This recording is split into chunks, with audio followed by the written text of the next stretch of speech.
ഈ എറണാകുളം ജില്ലാ കോടതിയിൽ ബാർ അസോസിയേഷൻ വാർഷിക പരിപാടിക്കിടെ സംഘർഷമുണ്ടായി. മഹാരാജാസ് കോളേജിലെ വിദ്യാർത്ഥികളും ജില്ലാ കോടതിയിലെ അഭിഭാഷകരുമാണ് തമ്മിൽ ഏറ്റുമുട്ടിയത്. സംഘർഷത്തിനിടയിൽ 20ഓളം വിദ്യാർത്ഥികൾക്കും 4 അഭിഭാഷകർക്കും പരിക്കേറ്റിട്ടുണ്ട്. അകത്തുനിന്ന് കല്ലേറ് വരെ ഉണ്ടായിരുന്നു. അതായത് കോടതി വളപ്പിന്ന് പുറത്തേക്ക് കല്ലേറ് വരെ ഉണ്ടായിരുന്നു. അതുകൊണ്ടാണ് ഈ സെൻട്രൽ മറ്റേ ഡ്രൈവർക്ക് പരിക്ക് പറ്റിയിട്ടുണ്ടല്ലോ, ആ പരിക്ക് കയ്യിൽ പറ്റിയതാണ്. അപ്പോൾ അവർ എന്നിട്ടും ആ ഒരു ആക്രമണം നിർത്താനോ മറ്റൊന്നും തയ്യാറായിട്ടില്ല. അതിനുശേഷം വെല്ലുവിളികളും മറ്റായിട്ട് മുന്നോട്ട് വരിക ചെയ്തത്. നമ്മളെ കൂട്ടത്തിൽ 15ഓളം പേർക്ക് പരിക്കുണ്ട്. അത് കമ്പി വെടി വെച്ച് തലക്കടിച്ചിട്ട് നമ്മുടെ കൂട്ടത്തിൽ തല പൊട്ടി 12ഓളം സ്റ്റിച്ച് അങ്ങനെ പറ്റിയിട്ടുണ്ട്. പിന്നെ ബാക്കി തലയ്ക്ക് 5ഓളം പേർക്ക് തലയ്ക്ക് വരെ പരിക്ക് പറ്റിയിട്ടാണ് അവിടെ ഉള്ളത്. തഹിൻ ആന്റണിയാണ് നമുക്കിപ്പം വിവരങ്ങളുമായി ചേർന്നത്. Tahin, good morning. Good morning Sethu. Good morning. ഇതിപ്പം അഭിഭാഷകരും വിദ്യാർത്ഥികളും തമ്മിൽ കൂട്ടയടിയായിരുന്നു. അതിന്റെ ദൃശ്യങ്ങളൊക്കെ കണ്ടതാണ്. ഇതിപ്പോ രണ്ടുപേരും പറയുന്നത് എന്താണ്, ഈ യഥാർത്ഥത്തിൽ എന്താണ് സംഭവിച്ചതെന്നാണ് നമുക്ക് മനസ്സിലാവുന്നത് സഹിൻ? സേതു, ഇന്ന് പുലർച്ചെ അതായത് 12 മണിക്ക് ശേഷമാണ് ഈ സംഘർഷം ആരംഭിച്ചിരിക്കുന്നത്. എറണാകുളം മഹാരാജാസ് കോളേജും ഒപ്പം തന്നെ കോടതി വളപ്പും, ഇത് രണ്ടും അതായത് ബാർ അസോസിയേഷൻ രണ്ടും ഒരു മതിലിന്റെ വ്യത്യാസം മാത്രമേ ഉള്ളൂ. അതുകൊണ്ട് തന്നെ ഏത് സമയത്ത് വേണമെങ്കിലും വിദ്യാർത്ഥികൾക്ക് ബാർ അസോസിയേഷനിലേക്ക് വരാനും ഒപ്പം തന്നെ അഭിഭാഷകർക്ക് കോളേജിലേക്ക് പോകാനും ഒക്കെ വളരെ വേഗത്തിൽ നടക്കുമെന്നുള്ളതാണ്.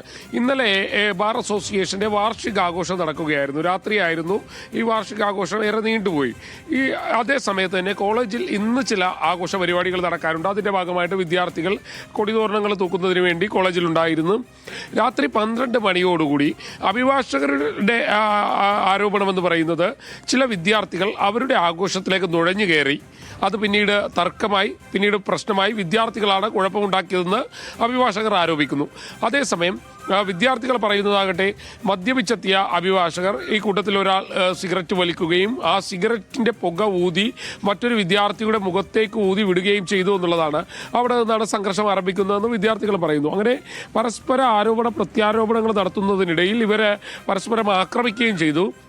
20ഓളം വിദ്യാർത്ഥികൾക്കും 4 അഭിഭാഷകർക്കും പരിക്കേറ്റു. അഭിഭാഷകരെ എറണാകുളം മെഡിക്കൽ ട്രസ്റ്റ് ആശുപത്രിയിലും പരിക്കേറ്റ വിദ്യാർത്ഥികളെ എറണാകുളം ജനറൽ ആശുപത്രിയിൽ പ്രവേശിപ്പിച്ചിരിക്കുകയാണ്.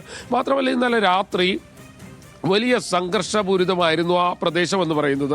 ഏത് സമയത്ത് വേണമെങ്കിലും വിദ്യാർത്ഥികളും അഭിഭാഷകരും നേർക്കുനേർ പോരാടാമെന്നുള്ളൊരു അവസ്ഥ ഉണ്ടായിരുന്നു. എറണാകുളം അസിസ്റ്റന്റ് കമ്മീഷണറുടെ നേതൃത്വത്തിലുള്ള വലിയ സംഘം അവിടെ തമ്പടിച്ചതുകൊണ്ടാണ് കൂടുതൽ അനിഷ്ടങ്ങളിലൊക്കെ കാര്യങ്ങൾ പോകാതിരുന്നത്, അല്ലെങ്കിൽ വലിയ ദുരന്തങ്ങളിലൊക്കെ കാര്യങ്ങൾ പോകാതിരുന്നത്. പക്ഷേ 2 ഭാഗങ്ങളിലായി വിദ്യാർത്ഥികളും അഭിഭാഷകരും തമ്പടിച്ചിരുന്നു. എറണാകുളം മഹാരാജാസ് കോളേജ് നമ്മൾക്കറിയാവുന്നതുപോലെ തന്നെ എറണാകുളം ജില്ലയിൽ ഏറ്റവും കൂടുതൽ വിദ്യാർത്ഥികൾ പഠിക്കുന്ന ഒരു കലാലയമാണ്.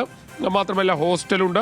അവിടെ നിന്നൊക്കെ വിദ്യാർത്ഥികൾ വന്നിരുന്നു. ഈ ആക്രമണം പറഞ്ഞതോടുകൂടി എറണാകുളം ജില്ലാ കോടതി കൂടുതൽ അഭിഭാഷകരുള്ള ഒരു കോടതിയാണ്. അവിടെയും ആഘോഷങ്ങളുടെ ഭാഗമായിട്ട് അഭിഭാഷകരുണ്ടായിരുന്നു. 2 കൂട്ടരും പരസ്പരം വിട്ടുകൊടുക്കാൻ തയ്യാറല്ലായിരുന്നു. 2 കൂട്ടർക്കും ശൗര്യം കൂടുതലായിരുന്നു. അതുകൊണ്ട് തന്നെ ഈ ആക്രമണത്തിന്റെ ഒരു ആഘാതം അത് വലിയ രീതിയിൽ ഉണ്ടായിരുന്നു എന്നുള്ളതാണ് മനസ്സിലാക്കേണ്ടത്.